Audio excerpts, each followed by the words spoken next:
Hey gang, I'm going to be going through Kaia's project here. She emailed me some questions about problems that she's having with this. Um, so we're going to look at this. First off, when I got it and I've dusted a lot of the files have had, the target is Air 3.2 for desktop or Android or something, which is not the target that we want. So make sure that you change that to Flash, the newest version of the Flash player, just for our purposes. So let's run Kaia's file here. So if I click on it, I go to the second page, everything's fine, but now nothing is happening when I click her buttons. So um, let's delve into her file here. So the way things are set up right now, there's no action right here in the first frame, which is okay. But the movie's going to start at this frame 1 playhead, and it's going to play through here till frame 21, where her actions tell us to stop. And then she has instance of button underscore 1 and says go to and play. Actually, she had go to and play frame 21, which is fine, but also just as good, I went in and changed it to her frame label, since she has it labeled, and then we're able to adjust our timeline if need be. So this code is absolutely fine. So what it's going to actually do is say start at this frame and go to and play through, which that's working fine. Something that might be acting a little weird because technically she's saying in the code here, go to the frame that we're already on and start playing, but the code on the frame that you're on has a stop action. So that could cause problems. But she's referring to the instance of button 01, button underscore 1, right here on the what's it stage.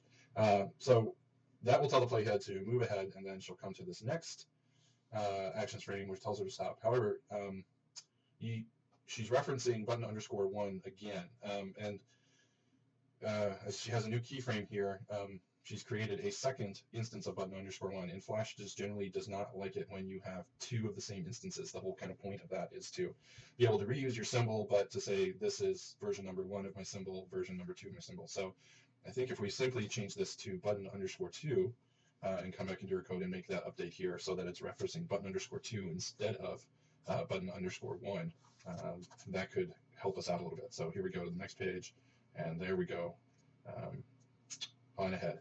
So it's still not quite working right, mostly because there's just not enough code, because this will say start playing, and then there's nothing to stop it here, and it's going to loop back to the beginning on its own and come back to that first page. So what you're going to want it to do is move to this frame and then stop, and then you would put another code action and have it click to move on again. Also, Kaia, let's be wary of these. So these tell me that you basically had multiple things on the same layer and created your classic tween, which created these tween symbols. So these are the deal breakers. So please get rid of these. So in order to kind of clean this up a little bit, as far as, which it's pretty clean, but I cleaned it up so it works, I suppose, properly. What you ideally would want this to do is to stop here on the first frame. So I'm going to just create, and actually I'm going to just get rid of the code frames there just for now. So what we actually just want to do is have this stop here on the first frame. So unless there was some sort of animation you wanted to happen or have things animate on, but it's best to just set this here. So we're going to create our stop action here. Okay, so now Flash is going to start running the file, and it's just going to hold us here right at the first frame. And we're going to take our button, and I'm actually going to maybe give it a better instance name. Since it's an instance of button underscore 01, so that I can kind of keep track, maybe we'll just call it my underscore button underscore 01. And maybe we'll underscore version 01, or let's say instance 01. Yeah, maybe that, I don't know, that's probably more confusing. Button 1. So for our code, I will select my button, come into my code snippets panel that I have here, go to my timeline navigation, and click to go to frame and play, and I'm going to insert that. So that's going to come on my action stream here on my first frame where it stopped, and this should look familiar. So button 1, and I wanted to go to and play, and Kaia's actually done a good job as far as, seriously, labeling her timeline here. So rather than assigning a number value, let's use the labels that she's created. So we're going to go to page 02. And if we run our movie, it should work just fine. Of course, now it's going to cycle through the entire timeline again because I have not, after this animation, told this to stop. So what I actually want to do is create my next action frame here on 40, I'm sorry, here right after my animation is done, my transition animation. So maybe right here around 29, I'm going to create my keyframe and bring up my code panel and create my stop action. So now if I run it, I click, I go to the next page, and it's going to stop there. So making sure that my timeline indicator here is on the same frame as my actions frame. I'm going to come in, select this button, and now because I've created a new keyframe on that button, I don't want this to still be button underscore 1. I want this to be button underscore 2 because this is the second instance that I'm using this button. So, and I'm telling it to do something different than I was telling it to do before. So simply by changing that to 2, I can click on go to next frame and play, add to current frame my code, making sure that my timeline is on the correct frame, and then button underscore 2, go to and play quotes page underscore 03, which this is just a better, cleaner habit to get into. So that's going to take us to page 03 frame and play through. So I'm going to do the same thing, create a new keyframe, F9, stop, action, F9. And so this should work just fine and stop here at the next screen. So there's screen 2, and there's screen 3, and it stops and holds.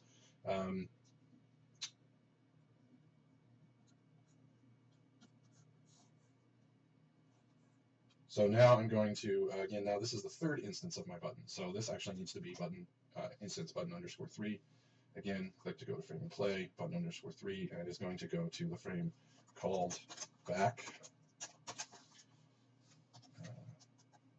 So now this will take me to this frame, which will play it through and go back to that first frame where it will stop.